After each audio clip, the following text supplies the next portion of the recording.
Bonjour à tous. Aujourd'hui, je vais aborder avec vous ce que représentent les 3 phases psychologiques du marketing de réseau.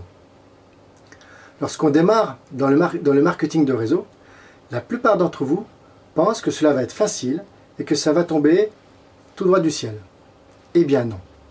Avant d'y arriver, vous allez devoir passer par ces 3 phases. Quoi que vous fassiez, c'est inévitable.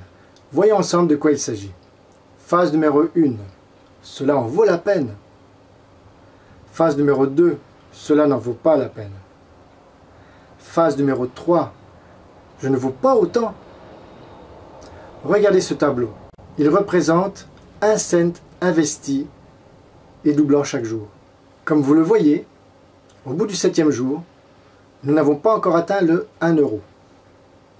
Et au bout du 14e jour, nous n'avons pas encore atteint les 100 euros. Vous comprendrez aisément pourquoi quelqu'un qui démarre dans son entreprise de marketing de réseau ou un autre domaine finisse par baisser les bras.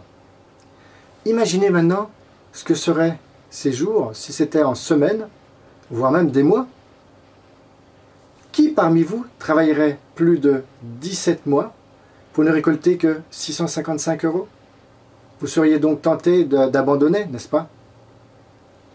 C'est pour ça, les personnes qui ont un rêve suffisamment grand persévèrent.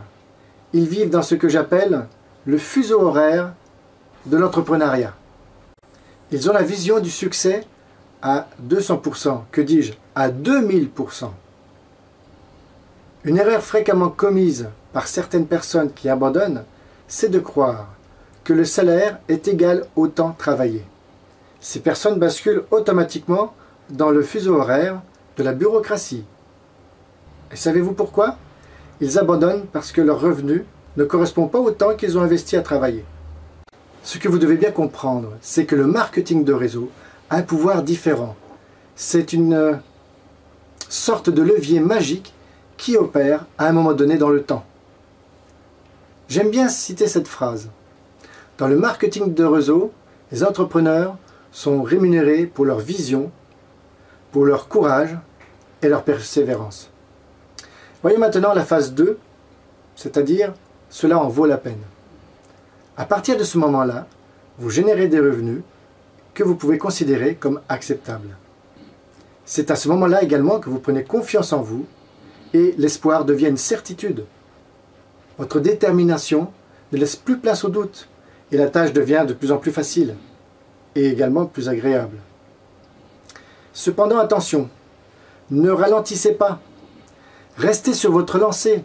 Continuez à présenter votre affaire dans les salons, dans les salles. Continuez à vendre vos produits. Et surtout, vous développerez juste un peu après votre réseau. Pourquoi? Eh bien parce que si vous ne semez plus, vous ne récolterez plus. Et si je vous en parle, c'est parce que je connais bien cette erreur pour l'avoir faite moi-même. Quant à la phase numéro 3, je ne vaux pas autant. Qu'est-ce que cela signifie? Écoutez, je ne l'ai pas encore atteinte, mais je ne peux qu'admirer les personnes qui sont arrivées jusque-là. Je ne suis que leur élève et je ne saurais vraiment pas quoi leur apprendre de plus. Cependant, je tiens à souligner que s'ils sont arrivés là, à gagner autant de millions par an, voire même pour certains des millions par mois, eh oui, c'est possible. C'est dû au fruit de leur travail.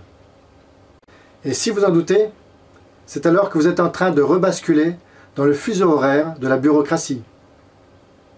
Celui du salaire qui doit correspondre au temps travaillé. Voyez-vous, les professionnels du marketing de réseau sont payés pour faire ce que les autres ne font pas. Voyez-vous, ils sont payés pour mater leur peur, ignorer la fatigue, lutter contre la solitude et remettre en jeu leurs rêves, leur vie et leur sécurité. Voilà, j'en ai fini avec les 3 phases psychologiques du marketing de réseau. Je vous souhaite donc une bonne journée et surtout, ne laissez jamais personne détruire vos rêves. À très bientôt.